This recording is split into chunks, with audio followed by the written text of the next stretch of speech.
In the spring of 1940, Benito Mussolini stood at the window of Palazzo Venezia, watching Rome's ancient streets shimmer in the Mediterranean heat. For 17 years, he had ruled Italy with an iron fist, transforming a fractured nation into what he believed was the resurrected Roman Empire. But now, as German panzers rolled through France and Hitler's Wehrmacht shattered every army that stood before it, Illinois Duce faced the most consequential decision of his life. The path that led Mussolini to this moment began 2 decades earlier, in the chaos following the First World War. Italy had fought on the side of the Allies, sacrificing over 600,000 men, yet at Versailles, the victors had treated her like a beggar at their table. Promised territories went to Yugoslavia. Colonial ambitions were dismissed. The mutilated victory, as Italians called it, became a national wound that never healed. From this bitterness, Mussolini had risen. A former socialist journalist turned ultranationalist, he had marched on Rome in 1922 with his black-shirt fascists,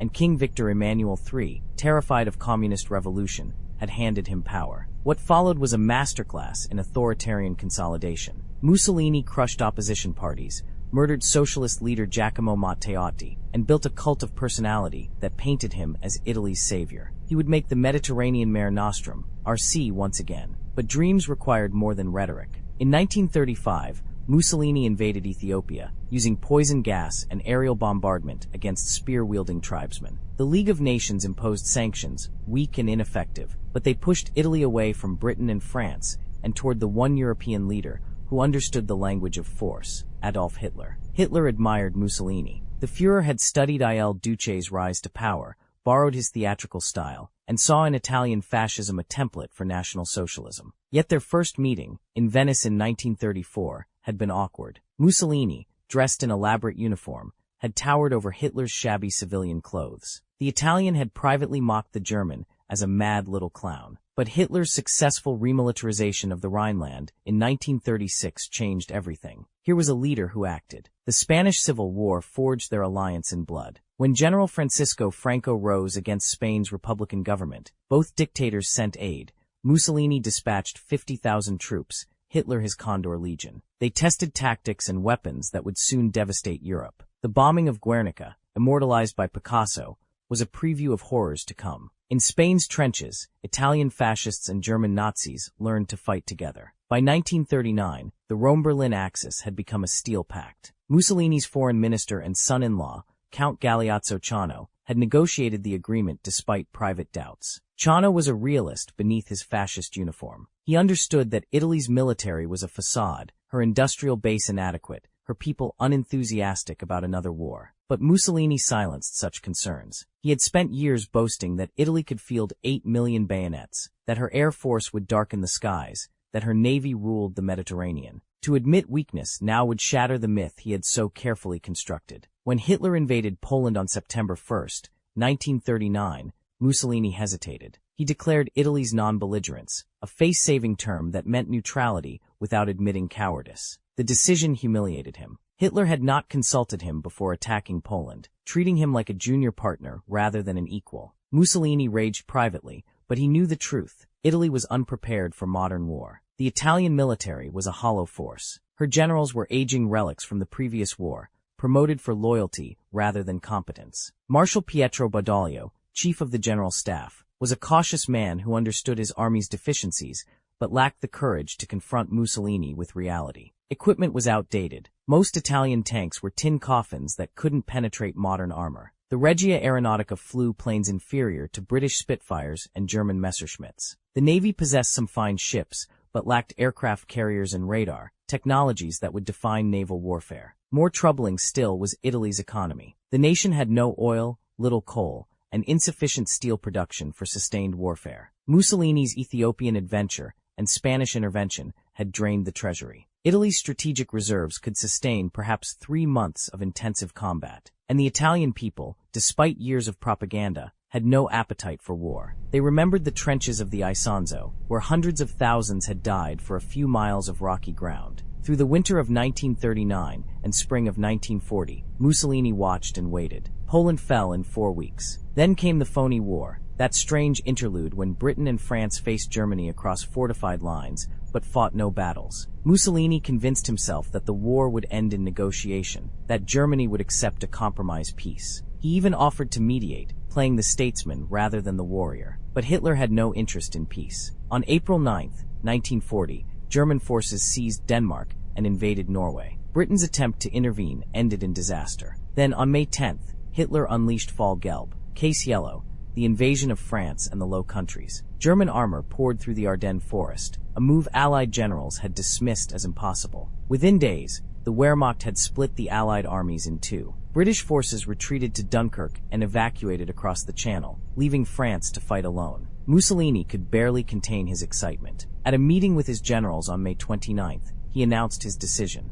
"We will enter the war in the next 2 weeks," he declared. "Italy cannot remain absent from the greatest conflict in history. We need a few thousand dead to sit at the peace table as a belligerent nation." Marshal Badoglio objected cautiously. "Duce, our forces need more time. Our equipment is sufficient for victory." Mussolini snapped. "France is already beaten. Germany has won the war. We need only to strike to claim our share of the spoils." Chano recorded in his diary that night. "The Duce is certain of a German victory and wants to participate. I cannot convince him that our intervention would be a disaster." On June 10, 1940, Mussolini stepped onto the balcony of Palazzo Venezia before a carefully assembled crowd. "An hour marked by destiny strikes in the sky of our country," he proclaimed, his jaw thrust forward in the theatrical pose that Italians knew so well. "The hour of irrevocable decisions. We are entering the lists against the plutocratic and reactionary democracies of the West." Italy was at war. 6 days later, France requested an armistice. Mussolini's late entry became known as the stab in the back, a phrase President Roosevelt used in a speech that burned with contempt. Italian forces launched a brief offensive against southern France,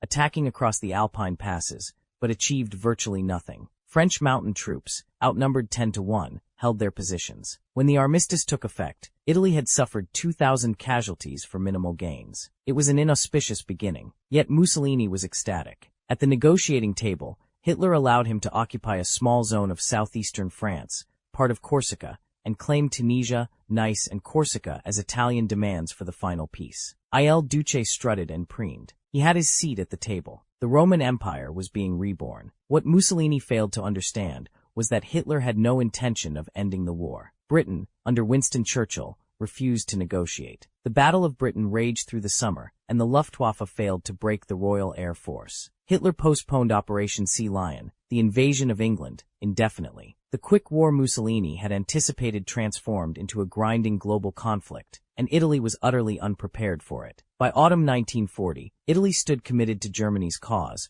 her armies stretched across North Africa, her economy straining, her people beginning to understand that their leader had led them into catastrophe. The die was cast. The choices that brought Italy to war would reshape the Mediterranean, North Africa, and ultimately determine the fates of millions. But what if, in that crucial spring of 1940, Mussolini had made a different choice? The meeting took place on June 8, 1940, 2 days before Mussolini's historical declaration of war. In our timeline, it never happened. But in this alternate history, 3 men gathered in a private room of the Quirinal Palace, away from the eavesdropping walls of Palazzo Venezia. King Victor Emmanuel III sat in an ornate chair that made his small frame appear even more diminutive. At 59, he had reigned for 40 years but ruled for almost none of them. He had surrendered his authority to Mussolini in 1922, choosing stability over constitutional principle. Now, flanked by Marshal Badoglio and the respected General Enrico Caviglia, the king prepared to reclaim what he had abandoned. "Your Majesty," Badoglio began carefully, "the military situation is untenable. If Italy enters this war in our current state, we face disaster." He spread reconnaissance reports across the table. "Our intelligence from France shows German tactics we cannot counter. Their combined arms coordination, their radio communications, their armor doctrine, we have nothing equivalent. And our industrial capacity is 1/10 of Germany's,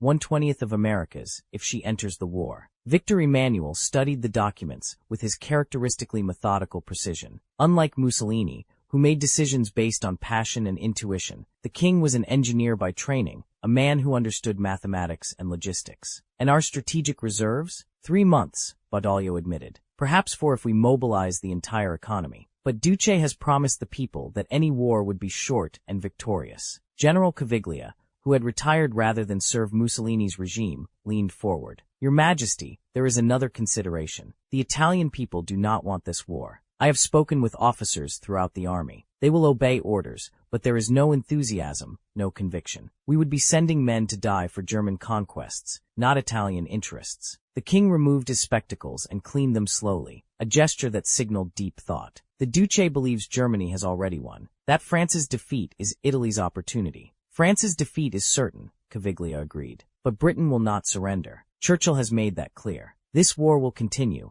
and it will spread. If we commit to Germany's side now, we tie our fate to Hitler's ambitions that include the conquest of Russia and eventual confrontation with America. Can Italy survive such a conflict? Victor Emmanuel replaced his spectacles. For 18 years, he had watched Mussolini govern Italy, sometimes with grudging admiration for the dictator's domestic achievements, the draining of the Pontine marshes, the settlement of the Roman question with the Vatican, the modernization of infrastructure. But he had also watched Mussolini's foreign policy become increasingly reckless. Ethiopia, Spain, Albania, and now this rush to join Hitler's war. If I oppose him, the king said quietly, it will mean civil conflict. The fascist party controls every institution. The people believe in him, or at least fear to oppose him. The people believe in Italy, Badoglio countered. And your Majesty is Italy. The Constitution still names you Commander-in-Chief of the Armed Forces. The officer corps swore oaths to the crown, not to the fascist party. If you order the military to maintain neutrality, we will obey. It was a coup in all but name. Victor Emmanuel knew it. History would judge him either as a patriot who saved Italy from catastrophe, or as a traitor who betrayed fascism. But as he looked at the reports before him, the inadequate tanks, the obsolete aircraft, the 3 months of fuel, he made his decision. Summon the Duce, he said. Tomorrow morning, alone. The confrontation, when it came, was brief and absolute. Mussolini arrived at the Quirinal expecting a ceremonial audience. Instead, he found the king flanked by both Badoglio and Caviglia, and the expression on Victor Emmanuel's face was harder than Mussolini had ever seen. Italy will not enter the war, the king announced without preamble. I have examined the military reports. We are unprepared. As commander-in-chief, I cannot in good conscience send Italian soldiers into a conflict we cannot win. Mussolini's face flushed crimson. Your Majesty, this is my decision as head of government. Germany has won the war. France is defeated. If we do not act now, then we will have saved Italian lives, Victor Emmanuel interrupted, his voice cold and precise. Marshal Badoglio has shown me the truth about our readiness. You have systematically exaggerated our capabilities, Duce. You promised 8 million bayonets. We can barely equip 2 million. You promised air superiority. The Regia Aeronautica is outnumbered and outclassed. You promised. I promised to restore Italian greatness. Mussolini roared. And I have. I have given Italy an empire. I have made the world respect us again. You have brought us to the edge of an abyss, the king said quietly. And I will not allow you to push us over. Italy will remain neutral. Mussolini stared at the small man before him, this monarch he had privately mocked for 2 decades. For a moment, violence seemed possible. Mussolini's bodyguards waited outside. A word from him could start a civil war. But as he looked at Badoglio and Caviglia, at the determination in their faces, he understood. The military would not follow him into war against the king's orders. His power, ultimately, rested on their compliance. The people will not understand, Mussolini said, his voice hollow. Then you will explain it to them, Victor Emmanuel replied. You will tell them that prudence and preparation are not cowardice, that Italy's interests are best served by preserving her strength. You remain head of government, Duce, but on this matter, the decision is made. That evening, a subdued Mussolini addressed the Italian people by radio. There would be no balcony speech, no theatrical gestures. His voice, usually so bombastic, carried an unfamiliar tone of restraint. Italy recognizes the great German victories, he announced. But Italy must consider her own interests and capabilities. We will maintain armed neutrality, ready to defend our territory, but committed to no foreign adventures. Italy's time will come, but it is not today. In Berlin, Hitler received the news with cold fury. He had expected Italian support, had planned operations assuming Italian pressure on the Mediterranean would divide British resources. Now Mussolini had betrayed him, or so it seemed. Propaganda Minister Joseph Goebbels recorded Hitler's response. The Italians are cowards after all. Mussolini talks like Caesar, but acts like a merchant. Let them sit on the sidelines. Germany needs no fair-weather allies. Yet strategically, Hitler could do nothing. Germany's pact with Italy contained no clause compelling Italian entry into the war. And Hitler needed his forces concentrated for the planned invasion of Britain or, if that proved impossible, the eventual assault on the Soviet Union. Italian neutrality was an annoyance, not a catastrophe. In London, Churchill's reaction was considerably more positive. The Italian jackal has decided not to feast on France's corpse, he told his war cabinet. Excellent. Now we needn't worry about the Mediterranean fleet being divided between Gibraltar and Alexandria. Our supply lines to Egypt remain secure, and therein lay the first great ripple of this divergence. In our timeline, Italy's entry into the war immediately threatened British control of the Mediterranean. The Royal Navy had to defend convoys running to Malta and Egypt against Italian submarines and aircraft. British forces in North Africa faced Italian invasion from Libya. The entire strategic situation in the Middle East became precarious. But in this alternate timeline, the Mediterranean remained largely peaceful. Italian ports stayed open to neutral shipping. British convoys could sail from Gibraltar to Alexandria without fear of attack from Italian bases in Sicily and Libya.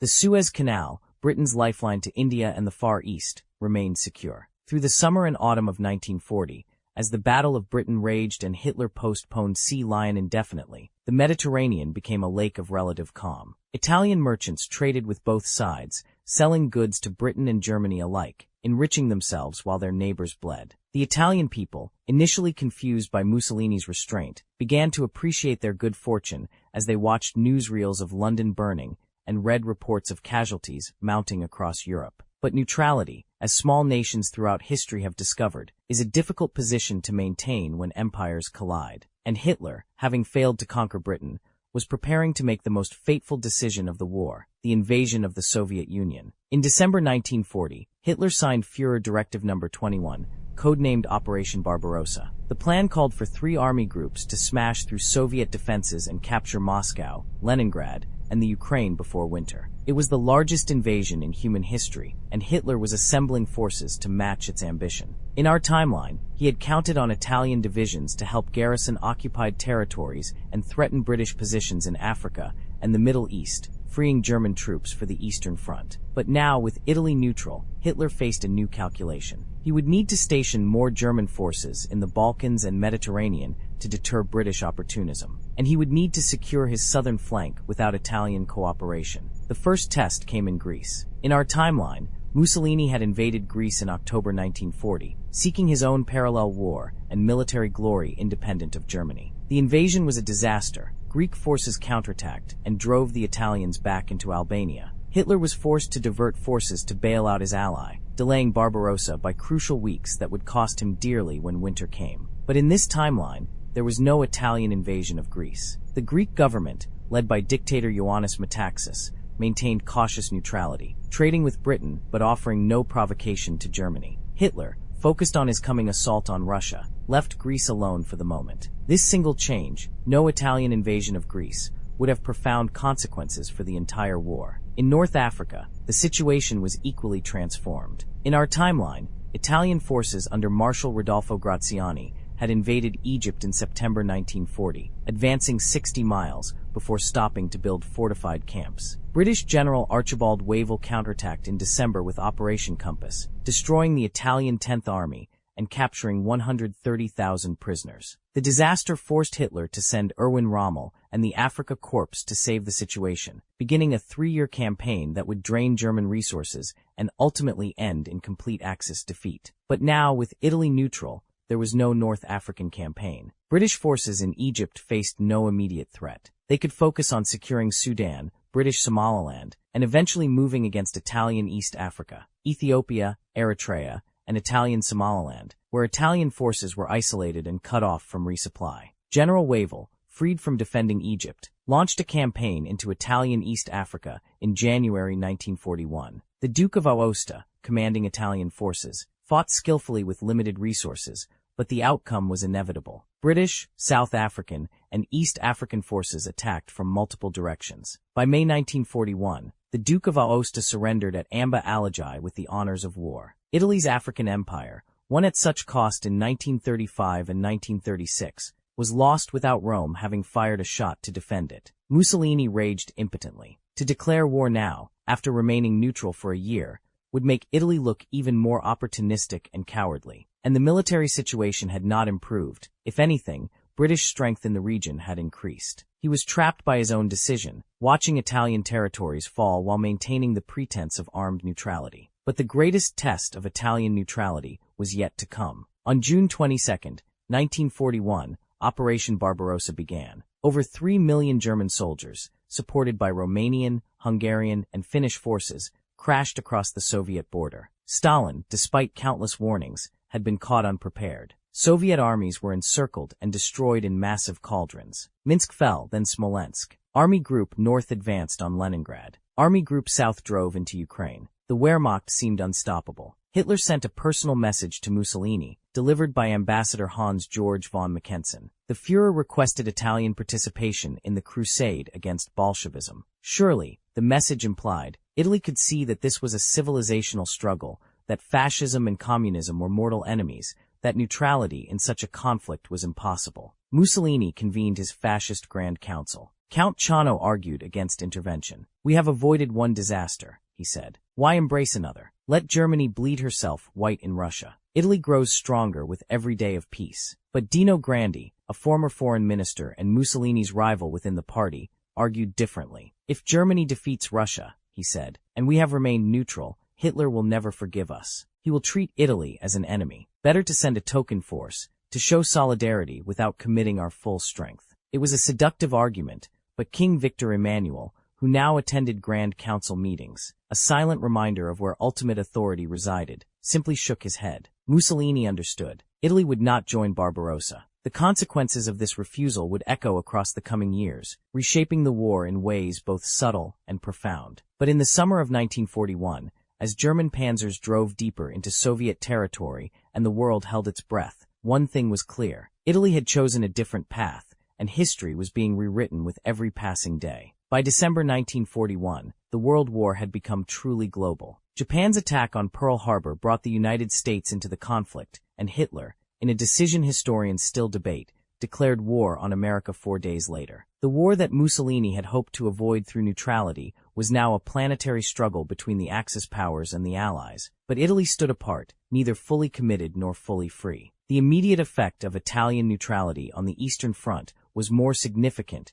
than Hitler had anticipated. In our timeline, Italy had sent an expeditionary force of 60,000 men to fight alongside German armies in Russia. These troops, poorly equipped for winter warfare, suffered catastrophic casualties during the Soviet counteroffensive before Moscow. But their presence, however ineffective, had helped garrison rear areas and guard supply lines. Now Germany fought alone in the east, alongside her smaller allies Romania, Hungary, and Finland. The Wehrmacht had to spread its forces thinner, dedicating divisions to security duties that might otherwise have reinforced the spearheads driving toward Moscow. And when the Soviet counteroffensive struck in early December 1941, those missing divisions made their absence felt. General Georgy Zhukov launched his counterattack with Siberian divisions newly arrived from the Far East, Stalin having learned from his spy Richard Sorge that Japan would strike south against America rather than north against Russia. The Germans, exhausted and frozen, reeled backward. For the first time, the Wehrmacht was in full retreat. Hitler's war of annihilation had become a war of survival. In the Mediterranean, meanwhile,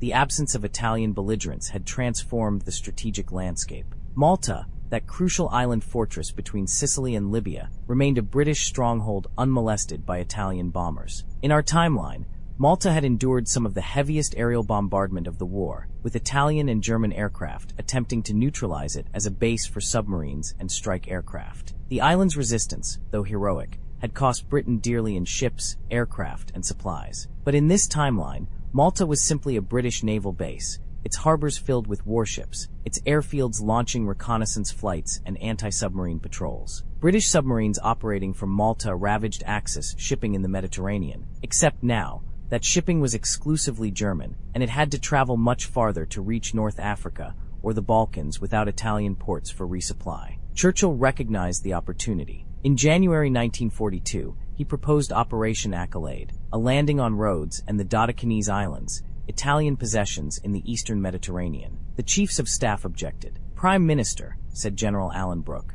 "we cannot violate Italian neutrality. It would drive Mussolini into Hitler's arms and give Germany access to Italian naval bases." Churchill paced his map room, a cigar clenched between his teeth. But these islands are staging points for German aircraft attacking our convoys to Egypt. Rhodes airfield threatens everything we do in the eastern Mediterranean. Rhodes is Italian sovereign territory, Foreign Secretary Anthony Eden reminded him. Italy has maintained strict neutrality. If we attack, we become the aggressor. It was a frustrating reality. Italian neutrality, while beneficial in preventing a two-front Mediterranean war, also meant that Italian territories remained off-limits. Germany could use Italian diplomatic channels, could fly supply aircraft through Italian airspace with permission, could transit the Mediterranean under the protection of Italian neutrality laws. Italy played the neutral game with considerable skill, extracting economic benefits from both sides while maintaining her territorial integrity. But neutrality had its own costs that Italy was beginning to feel acutely. In Libya, General Italo Garibaldi commanded a garrison of nearly 200,000 Italian troops, cut off from meaningful supply as British forces controlled the surrounding territories. These soldiers consumed resources, food, ammunition, fuel, that Italy could not easily provide without running a British blockade. The garrison was slowly withering, a relic of imperial ambitions now trapped in the desert. Mussolini faced mounting pressure from within the fascist party. Roberto Farinacci, one of the most radical fascists, openly questioned Il Duce's leadership. "We have become spectators to history," Farinacci declared at a party rally in Milan. "While Germany fights for civilization against Jewish Bolshevism, we count our profits and pretend we are neutral. Where is the Roman spirit? Where is the courage we once proclaimed?" But Mussolini, chastened by the king's intervention and increasingly aware of Italy's military limitations, held firm. He gave speeches about strategic patience, about Italy preserving her strength for the right moment, about the wisdom of neutrality in a war of titans. The Italian people, watching their country's wealth increase through neutral trade while their neighbors suffered, largely supported this position. Better to be called cowards than to be called to the draft. In the spring of 1942, Hitler launched Case Blue, his great offensive toward the Caucasus oil fields. German armies surged forward across the southern Soviet Union, driving toward Stalingrad and the riches beyond. The Wehrmacht was still formidable, still capable of stunning victories, but it was stretched thin. And Hitler, studying his maps, could not help but wonder how different the situation might be if Italian divisions held his southern flank, if Italian forces threatened the Middle East and drew off British strength, if Italian neutrality had not forced him to garrison the Balkans and guard against British opportunism. In August 1942, a moment came that tested Italian neutrality to its limits. British forces in Egypt, now commanded by General Bernard Montgomery, faced a crisis. Erwin Rommel, commanding German forces in North Africa, forces that had arrived through Vichy French ports, not Italian ones, was pushing toward Alexandria. Unlike in our timeline, where Rommel had fought a yo-yo campaign across Libya for 2 years, this Rommel had only recently arrived in theater. His Africa Corps sent to protect German interests in the region after Vichy France's collapse freed up deployment routes. Montgomery needed supplies desperately, and the most direct route was through the Mediterranean. But the passage was still dangerous, threatened by German U-boats and aircraft operating from Crete and southern France. Churchill personally appealed to Mussolini. "Allow us to transit Italian territorial waters under guarantee of safe passage. Let our convoys sail under Italian escort from Gibraltar to Alexandria. Italy need not join the war, simply facilitate the movement of humanitarian supplies." It was a clever proposal, and it placed Mussolini in an impossible position. To refuse would align Italy more clearly with Germany without joining the war. To accept would be seen by Hitler as a betrayal, as creeping collaboration with the enemy. Mussolini consulted with his advisors through a sleepless night in August heat. Count Ciano proposed a compromise. "We allow British hospital ships and food convoys, but not military supplies. We maintain our neutrality, while showing humanitarian concern." It was the solution of a merchant, not a warrior, but Mussolini accepted it. Italy would escort designated humanitarian convoys through her waters, inspecting cargoes to ensure no weapons or military equipment passed through. Churchill accepted, and British ships began sailing under Italian protection, though the inspections were cursory, and Montgomery's forces received more supplies than the strict letter of the agreement might have allowed. Hitler was livid. In a meeting with Ambassador von Mackensen, the Führer made his position clear. "Italy plays both sides while German soldiers die," he raged. "Mussolini has become a traitor to the Axis cause. When this war is won, Italy will pay for her treachery." But Hitler's threats were empty. Germany could not afford to alienate Italy while fighting in Russia, North Africa, and now facing Anglo-American forces preparing to land somewhere in the Mediterranean or Western Europe. Italian neutrality, however frustrating, was better than Italian belligerence on the Allied side. The tide was turning. In November 1942, Montgomery broke through at El Alamein, destroying Rommel's forces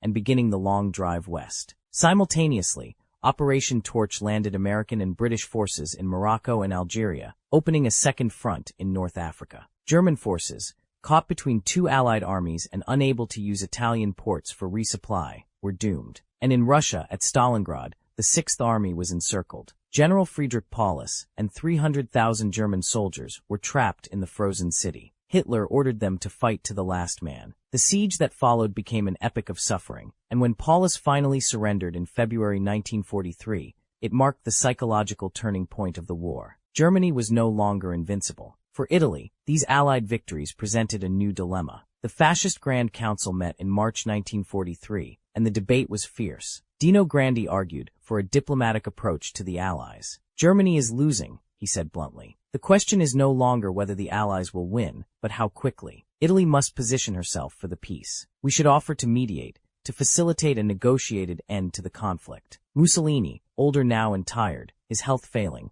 listened in uncharacteristic silence. The 20-year arc of his power was ending, and he knew it. The king who had allowed him to rule had also limited his greatest gamble, and in that limitation had perhaps saved Italy from destruction, but also from glory. In May 1943, as German and Italian forces in North Africa surrendered, the Italians laying down their weapons without having fought, Victor Emmanuel summoned Mussolini once more. The fascist era is over, the king said quietly. You have served Italy, but you have also endangered her. The Allies are preparing to invade Europe. When they come, Italy must be ready to change sides. It was the final indignity. Mussolini, who had dreamed of restoring the Roman Empire, was being told to surrender by a king he had barely tolerated. I will not betray Germany, he said, his voice hollow. You will not need to, Victor Emmanuel replied. Germany has already lost. The question is whether Italy survives her defeat. On July 25, 1943, as Allied forces landed in Sicily, the Fascist Grand Council voted to depose Mussolini. Unlike in our timeline,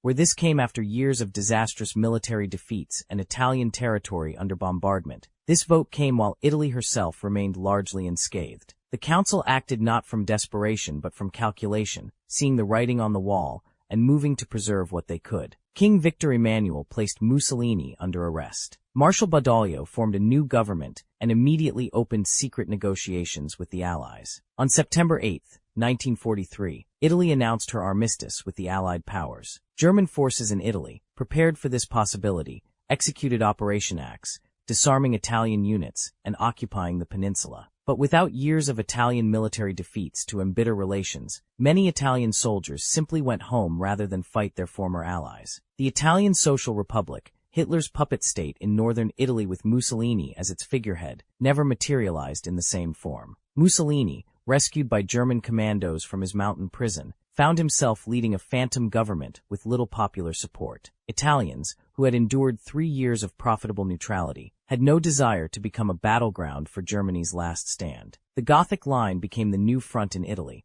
but the fighting was less bitter than in our timeline. Italian partisans, rather than battling Germans in a civil war atmosphere, focused on protecting infrastructure and accelerating German withdrawal. The Allies advanced more quickly up the peninsula, liberating Rome in March 1944 rather than June. This earlier liberation of Italy had cascading effects. Allied forces that in our timeline had been tied down in brutal Italian fighting were available for the invasion of France. D-Day, when it came on June 6, 1944, had additional divisions available, and the breakout from Normandy proceeded more rapidly. The war in Western Europe accelerated, but it was in the East where the most profound changes occurred. Stalin, watching the West advance more quickly than in our timeline, pushed his own offensives with even greater urgency. The race for Berlin, for Vienna, for Prague became more competitive. Soviet forces drove deeper into Eastern Europe, and the political settlements that would define the Cold War began taking shape. When the war in Europe ended on May 8, 1945, with Hitler's suicide and Germany's unconditional surrender, the map looked subtly different. Italy, having preserved much of her infrastructure and population through neutrality and a quicker liberation, emerged from the war in better condition than she might have. But she was also a diminished power, her empire lost, her fascist government discredited, her role in shaping the post-war order minimal. At the Potsdam Conference in July 1945, the victorious Allies debated Italy's fate. Stalin argued for harsh treatment. Italy supported Hitler with her neutrality, he said. She sold to both sides and profited from the war. Churchill, always the pragmatist, disagreed. Italy stayed out of the war, largely due to her king's wisdom. She ultimately joined our side. We should not punish prudence. Truman, the new American president, sided with Churchill. Italy would lose her colonies, but keep her homeland intact. She would pay modest reparations, but not be destroyed. It was a middle path, neither victor nor vanquished, a testament to the ambiguous nature of her wartime role. In Rome, on a humid summer evening in 1946, King Victor Emmanuel III abdicated in favor of his son Umberto, hoping to save the monarchy from association with fascism. But the Italian people, in a referendum that June, voted to become a republic. The Savoy dynasty, which had ruled Italy since unification, went into exile. The house that had made the fateful choice to restrain Mussolini in 1940 was swept away by the democratic tide it had helped preserve. Alcide de Gasperi became prime minister of the new Italian Republic, leading a Christian democratic government that would dominate Italian politics for decades. In his inaugural address, he reflected on the war years. Italy chose wisely in 1940, he said. Not through moral virtue, perhaps, but through practical judgment. We recognized our limitations and acted accordingly. In doing so, we saved countless Italian lives and preserved our nation for this democratic future. But across the Alps, in the emerging German Federal Republic, a different narrative took hold. German historians, analyzing their defeat, noted repeatedly the absence of Italian support. Military scholars calculated how Rommel might have succeeded with Italian divisions garrisoning Libya, how the Eastern Front might have stabilized with Italian forces holding sectors, how the Balkans might have been secured with Italian cooperation. The myth grew that Germany had been betrayed not just by Italy's eventual armistice, but by her initial neutrality. This resentment colored post-war European politics. When the European Coal and Steel Community was formed in 1951, the predecessor to the European Union, Italian participation was contested. France and the Benelux countries welcomed Italy as a fellow democracy, but German voices questioned whether Italy could be trusted, whether a nation that had sat out the great struggle deserved equal partnership. Yet Italy persevered. Her economy, less devastated than Germany's or France's, recovered quickly. The Italian economic miracle of the 1950s and 1960s created a prosperous, modern society. Milan and Turin became industrial powerhouses. Italian design, cuisine,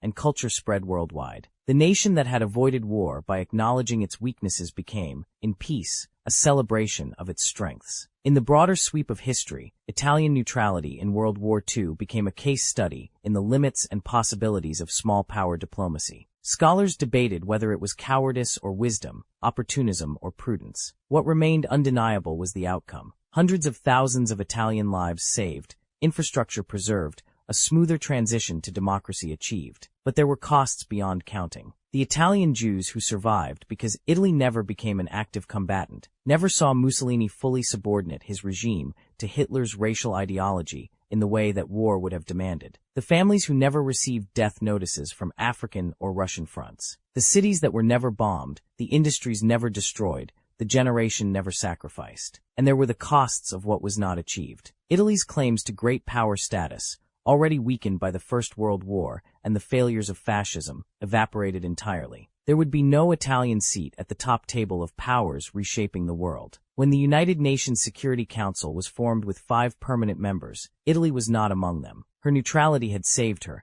but it had also erased her from the ranks of nations that decide history's course. Mussolini himself, captured by Italian partisans in April 1945 while trying to flee to Switzerland, was executed and his body displayed in Milan's Piazzale Loreto. Even in death, he was denied martyrdom. He had not led Italy to destruction through war, but to irrelevance through neutrality. History's judgment was perhaps more damning than any military defeat. He had been a leader who, in the end, had not led at all. In the decades that followed, as Italy joined NATO, embraced the European project, and became a respected member of the democratic West, the question lingered. What if Italy had made the other choice in 1940? What if Mussolini had joined Hitler's war, as he so desperately wanted? The answer came in the form of comparative history. Scholars looked at our timeline, the one where Italy did fight, and saw the catastrophic consequences. The loss of nearly 500,000 Italian lives, military and civilian. The destruction of cities from Milan to Naples. The occupation by both Germans and Allies. The bitter civil war between fascists and partisans. The devastation that took decades to overcome. Against that reality, the alternate path of neutrality seemed not just wise but merciful. King Victor Emmanuel's intervention, whether motivated by military pragmatism, political calculation, or genuine concern for his people, had spared Italy the worst horrors of the 20th century's most terrible conflict. Yet in the quiet moments, in the studies of historians and the memories of the generation that lived through it, a question remained. Could Italy have done more? Could neutrality have been not just abstention but active mediation? Could Mussolini have used his relationship with Hitler to temper the Führer's ambitions, to prevent or shorten the war, to save not just Italian lives but millions of others? These questions have no answers, only speculations. What we know is this. In our imagined timeline, Italy chose survival over glory, prudence over passion, and in that choice found both redemption and limitation. The nation that once proclaimed itself a new Rome discovered instead that sometimes the greatest courage lies not in fighting, but in refusing to fight, not in conquest but in preservation, not in making history, but in stepping aside and letting it pass. And perhaps, in the end, that was its own form of wisdom, the kind that comes not from strength, but from honest acknowledgement of weakness, not from ambition, but from clear-eyed recognition of reality. Italy had learned what empires throughout history have struggled to accept, that survival sometimes requires surrender not to enemies but to truth. In the Mediterranean twilight of a world remade by war, Italy endured, not as an empire, not as a great power, but as a nation that had chosen life over glory and in that choice had chosen well.